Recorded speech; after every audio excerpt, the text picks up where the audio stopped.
Dari rempah. Jadi yang pertama itu yang paling adalah kemeyan dan kapur barus ya di barus itu. Itu sudah terjadi sebelum abad Masehi.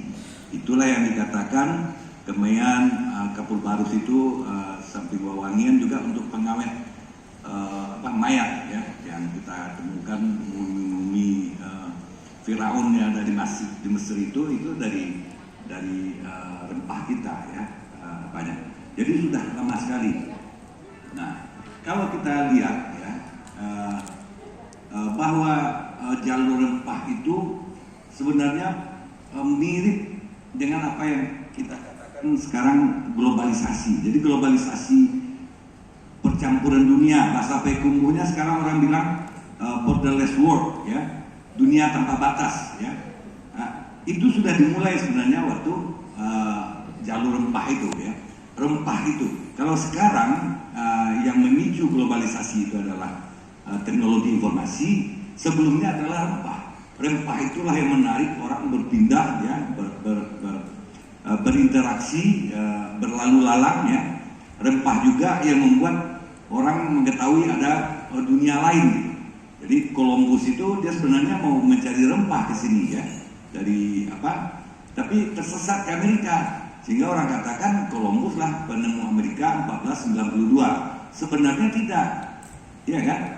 Yang penemu yang sudah datang ke Amerika, ke benua Amerika itu sejak abad pertama itu sudah ada orang-orang dari suku Norse namanya, dari Norwegia, Viking di Skandinavia itu. Cuma mereka tidak mencatatnya, tidak membuatnya buku gitu kan. Tidak masuk media, makanya orang tidak kenal. Jadi Columbus lah yang pertama datang, kemudian seorang kru kapalnya namanya Amerigo ya, menulis detail tentang penemuan, dia menemui dunia baru. Jadi bukan Columbus penemu Amerika, cuma dialah yang menuliskannya. Jadi artinya karena dia menulis di media massa, dianggap siapa yang menulis pertama.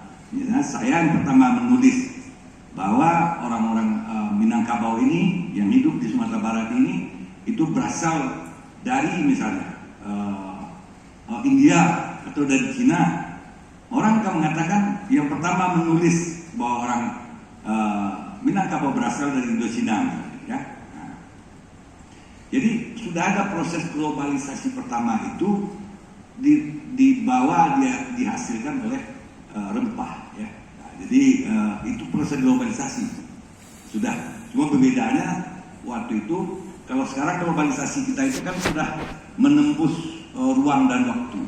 Artinya pada saat yang sama dengan teknologi yang sederhana aja sekarang, sederhana Zoom namanya, kita nanti sudah pernah ikut, kita bisa bicara dengan orang di Amerika, dengan Australia, dengan Afrika pada waktu yang sama, detik yang sama, ya.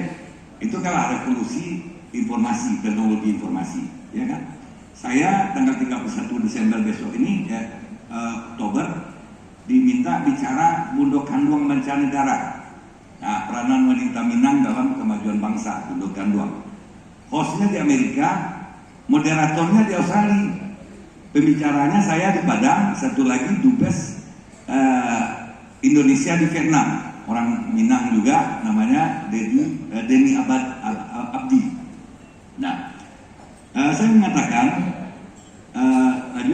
tadi singgung oleh Profesor Sudarman mengutip Profesor Azumati Azra bahwa jalur rempah itu bukan hanya perdagangan rempah, ya, tetapi yang lebih menghasilkan dampak pengaruh jangka panjang itu adalah terjadinya pertukaran ilmu, budaya, sosial, bahasa, keahlian, keterampilan, dan agama, dan juga sebenarnya penduduk, pertukaran penduduk. Nah, lanjut. Nah, rempah inilah membawa pengaruh asing kepada pengaruh budaya luar itu ke Sumatera, ya, ke Nusantara, khususnya ke Minangkabau ini, ya. Jadi itu sudah ada sejak sebelum Masehi ya, untuk mencari kemeyan, kapur barus ya, yang dihasilkan dari hanya hutan Sumatera ya, hutan Sumatera. Nah, konteks masyarakat dan kebudayaan Sumatera, ini kata arkeolog Bambang Budi Utomo, perlu ditambahkan sebuah pengaruh asing lainnya, yaitu pengaruh kebudayaan tradisional India, khususnya Tamil dari India Selatan. Ya, jadi kalau ada mengatakan kita ini ada wajah Indochina, kata Pak Amri tadi, dan juga beliau katanya dari Tionghoa, Anton dari mana? Filipina miripnya tadi ya. Kemudian Pak Arta mirip apa tadi Pak Amri? Pak Arta tadi dari Birma ya, ya mungkin karena kekar, orang Birma kekar. Nah, kemudian ini,